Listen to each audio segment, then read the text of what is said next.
வணக்கம். ஜபை இஜட் ஃப்ரம் ஜவாதுபட்டி புதூர்.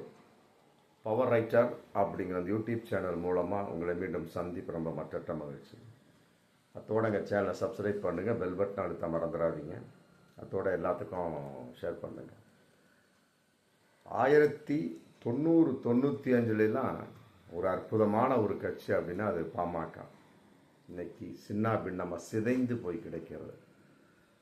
தந்தைக்கும் மகனுக்கும் உள்ள தகராறு, அன்புமணி ராமதாஸுக்கும் உள்ள தகராறு, இன்னைக்கு வெட்டு குத்து கொலை செய்து விடுவேன் அப்படிங்கிற அளவுக்கு ரொம்ப பிரம்மாண்டமாக, ரொம்ப தரிகட்ட நிலையில் இன்னைக்கு பாமகவுடைய செயல்பாடு. அன்புமணி ஆதரவாளர் ஒரு பக்கம், ராமதாஸ் ஆதரவாளர் ஒரு பக்கம் சொல்லி போட்டு 2 பேரும் பிரிஞ்சு கட்சி சின்ன பின்னமாக உடைந்து 2026 சட்டமன்ற தேர்தல் வேறு வரப்போகுது. ஆமாம், இந்த நேரத்தில் எந்த பக்கம் பாமக, எந்த பக்கம் மாம்பழ சின்னம், எந்த பக்கம் கட்சி, யார் கரை வேட்டி கட்ட முடியும் அப்படிங்கிற தீர்மானமெல்லாம் இனிமேல் தான் வரும். தேர்தல் ஆணையத்தில் முறையிட்டாச்சு ராமதாஸ். அவர் தொண்டர்களை சமாதானப்படுத்தி வச்சிருக்கிறார். நமக்கு தான்ப்பா மாம்பழம், நமக்கு தான் கட்சி அப்படின்னு சொல்லி சமாதானப்படுத்தி வச்சிருக்கிறார். இருந்தாலும் தேர்தல் ஆணையம் ரொம்ப தாமதப்படுத்தி தான் அதை விசாரிக்கிறாங்க. அதன் அடிப்படையில் இன்னும் எந்த ஒரு முடிவும் இல்லையே. இனிமேல் மிகப்பெரிய ஒரு போராட்டத்தை நடத்த வேண்டும். ஏன்னா டிசம்பர் 30 அப்போ தான் தேர்தல் ஆணையம் என்னங்கிறத முடிவு சொல்லுவாங்க அப்படிங்கிற மாதிரிலாம் பலவிதமான ஒரு தகவல் போயிட்டு இருக்க சமயத்தில் ஒரு போன வாரத்தில் ஒரு மிகப்பெரிய ஒரு பொதுக்குழு கூட்டத்தை கூட்டினார் ராமதாஸ் சேலத்தில். எதிர்பாராத ஒரு கூட்டம். அந்த கூட்டத்தில் அதற்கு மெயின் காரணம் அருள் எம்எல்ஏ. அவர் பாமகவுடைய இணை பொதுச் செயலாளர். வன்னியர் சங்கம் ஆரம்பிக்கிறப்ப எந்த அளவுக்கு கூட்டம் இருந்தோ அந்த அளவுக்கு பிரம்மாண்டமான கூட்டம். இதை ராமதாஸே எதிர்பார்க்கவில்லை அப்படிங்கிறது இன்றைய தகவல். இது அன்புமணிக்கு பிடிக்கல. அவருடைய புள்ள தான் அன்புமணி. கட்சி அப்படின்னா வெளியிலேருந்து 2 பேர் தகராறு பண்ணுறாங்க, மற்றபடி பக்கத்து கட்சிக்காரன் தகராறு பண்ணுறான், மற்றபடி வேற்று அணி தகராறு பண்ணால் பரவாயில்ல. அவங்களுக்குள்ளேயே அடிச்சுக்கிறாங்க, அப்பனும் பிள்ளையும் அடிச்சுக்கிறாங்க. சொத்து தகராறு, கட்சி தலைமை தகராறு, அதிகார தகராறு. அதிமுகவில் எப்படி அதே மாதிரி. அதிமுகவது பரவாயில்ல, என்னமோ பிரிஞ்சு போய் அமைதியாக போயிட்டுருக்குறாங்க. இங்கே அப்படி இல்லை. பாமக வெட்டு குத்து அப்படிங்கிற அளவுக்கு ஆகிப்போச்சு. அதாவது இப்போ சமீபத்தில் வடுகத்தம்பட்டி சத்யராஜ் அவருடைய அப்பா இறந்திருக்கிறார். அதை விசாரிப்பதற்கு, மற்றபடி அந்த இறுதிச் சடங்கில் கலந்து கொள்வதற்காக ராமதாஸுடைய ஆதரவு எம்எல்ஏ அருள் வந்திருக்கிறார்.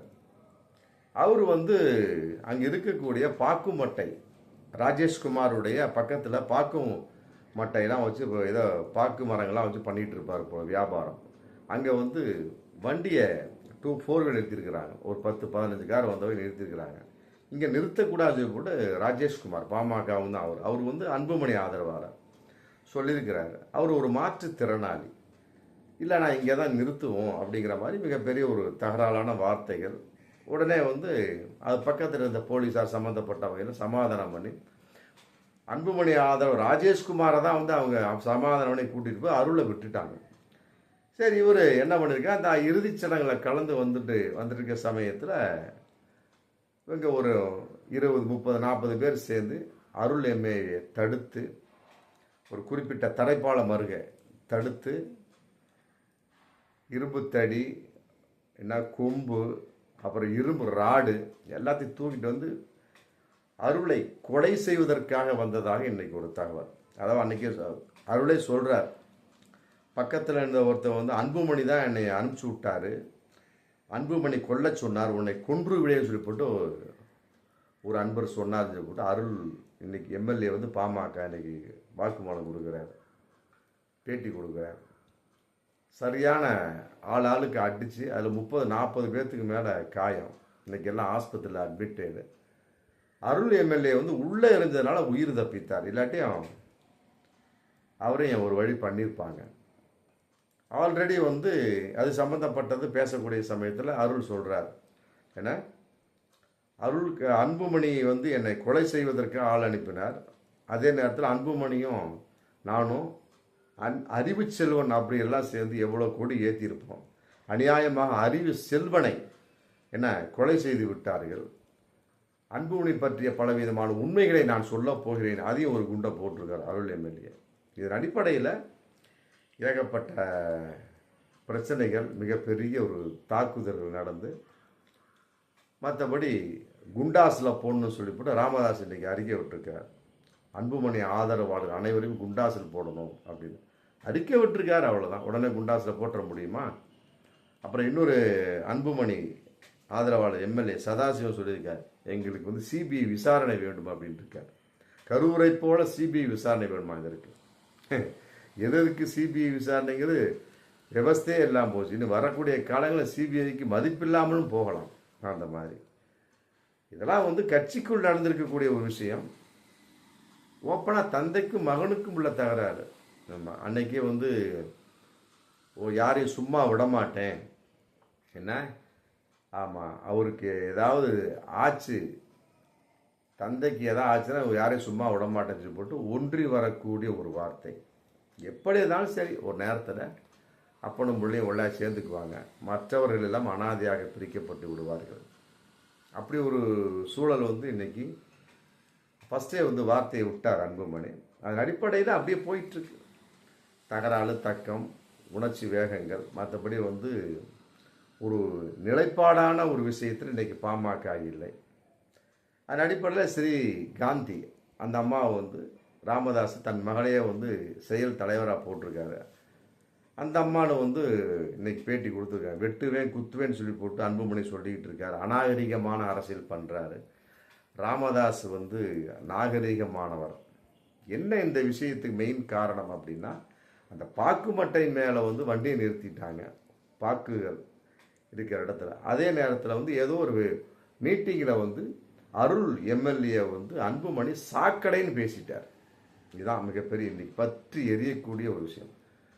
பாமகவில் பற்றி எரிஞ்சுக்கிட்டு இருக்கு இந்த மாதிரி விஷயங்கள்.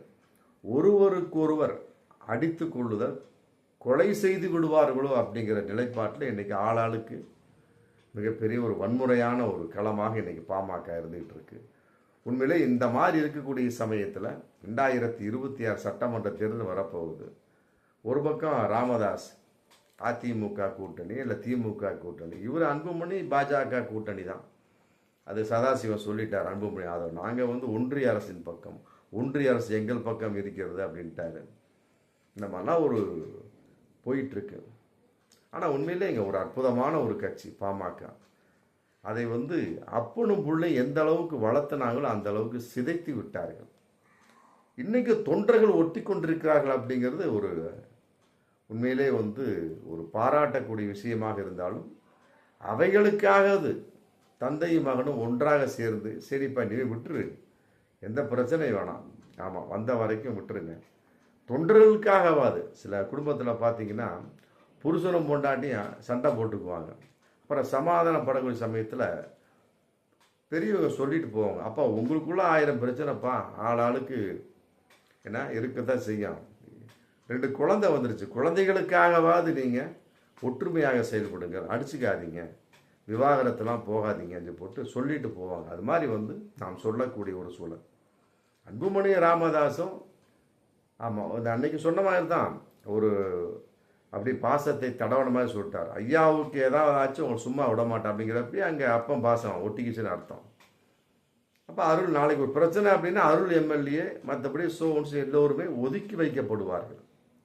ஆமாம் அன்னைக்கு அப்பனும் பிள்ளையும் ஒட்டிக்குவாங்க, தாய் தந்தையும் மகனும் அப்படியே குஜாலாவை பழகிடுவாங்க. அப்போ அத்தனை தொண்டர்களும் ஒதுக்கப்பட்டு விடுவார்கள்.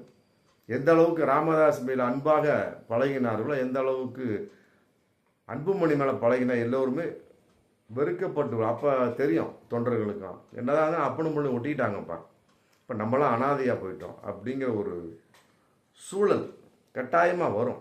ஆமாம் அதற்கு முன்பாவது அன்புமணியும் ராமதாஸும் தொண்டர்களுக்காக ஒன்றாக இணைந்து கட்சியை நடத்தினா நன்றாக இருக்கும்.